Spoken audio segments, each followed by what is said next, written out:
Hello friends and student graduate रूपसार channel आपको स्वागत। तो आज आम ये वीडियो आलोचना करवा +3 5th semester ethics and value तार यूनिट 2 रो 2 मार्क प्रश्न उत्तर आलोचना करवा जोटा कि आपनकर परीक्षा रे निश्चिंत भाव में आसीबो। सिलेक्टेड क्वेश्चन अछि एटा अछि आपनकर पार्ट 1 आ यूनिट 1 रो मध्य सब वीडियो कराई 1 मार्किया 2 मार्किया लॉन्ग टाइप क्वेश्चन सब सिलेक्टेड क्वेश्चन कराई। आपण मैंने चाहिए से वीडियो मो चैनल रे कराई देखिपारे। आउ यूनिट 2 रो 1 मार्क प्रश्न जदि आप सिलेक्टेड जो प्रश्न अच्छी उत्तर अच्छी जदि देखा चाहते तो आम चैनल रे जाए देखिपारे से वीडियो मध्य कराई। तो पिला माने चलते आम देखा से आम कौन कौन सिलेक्टेड सब क्वेश्चन अच्छी। तो आलोचना करने आगु जदि आपण मैंने कहीं आम चैनल नुआ अच्छा आम चैनल को सब्सक्राइब करदे आउ सांग मान पाखे सेयार मध्य करदेवे। देखो ये ऊपर लेखा भी अच्छी आपनकर जे 2 मार्क्स बोली। तो ये देखो 1 मार्क सॉरी 1 नंबर जोटा दिखाई जे वृद्ध मानक प्रति दुर्व्यवहार कहले कौन। उत्तर वयस्क बा वृद्ध मानक प्रति दुर्व्यवहार होची एक उद्देश्यमूलक कार्य करिबारे विफलता जहाँ वयस्कों पाई क्षति हेबार आशंका सृष्टि करिथाय। 60 वर्षर ऊर्ध्व वयस्क मानक प्रति परिवार मध्य अवहेला असम्मान हतादर शारीरिक और मानसिक निर्यातना दिया जिबाकू वयस्क मानक प्रति दुर्व्यवहार कुहाଯାଏ। 2 नंबर प्रश्न वयस्क व्यक्ति सर्वाधिक दुर्व्यवहार मूल कारण कौन। तो पिला माने उत्तर में देखिबा। तो वीडियोटा जदि भल लगुच तो वीडियो को गोटे लाइक कर दिंतु।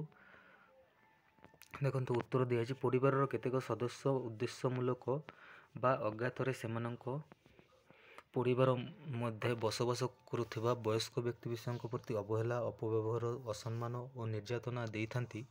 सर्वोपरि वयस्क मान स्वास्थ्यगत और आर्थिक निर्भरशीलता से प्रति दुर्व्यवहार प्रदर्शन कारण साजि थाए। 3 नंबर प्रश्न वयस्कों दुर्व्यवहार एक साधारण वैशिष्ट्य कौन। उत्तर आम अवहेला होछि वयस्कों प्रति दुर्व्यवहार एक साधारण वैशिष्ट्य। वयस्क व्यक्ति विशेष माने शारीरिक किंबा मानसिक दुर्बलता जो आवश्यक आत्म जत्न नेबाकू सक्षम नुहंती।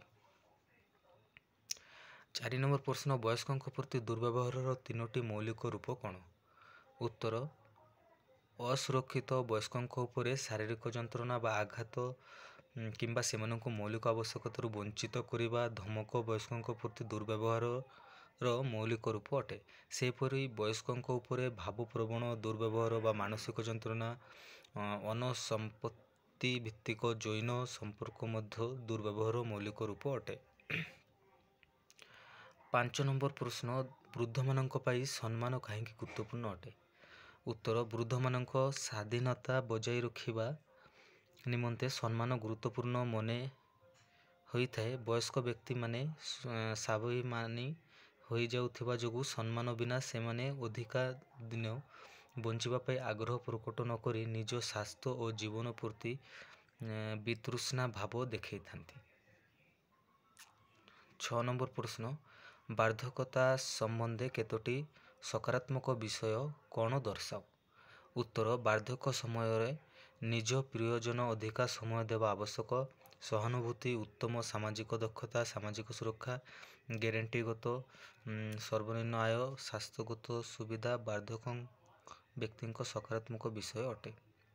7 नंबर प्रश्न अच्छी सम्मान सहित वार्धक्यर अर्थ कौन।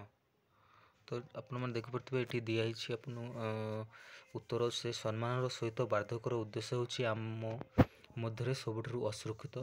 तो आग पार्ट रे आम पार्ट 2 रे आलोचना करबा 7 नंबर फुल आंसर। तो वीडियोटा जदि भल लगी वीडियो को लाइक कर दिंतु और चैनल नुआ रे सब्सक्राइब कर रखुंतु।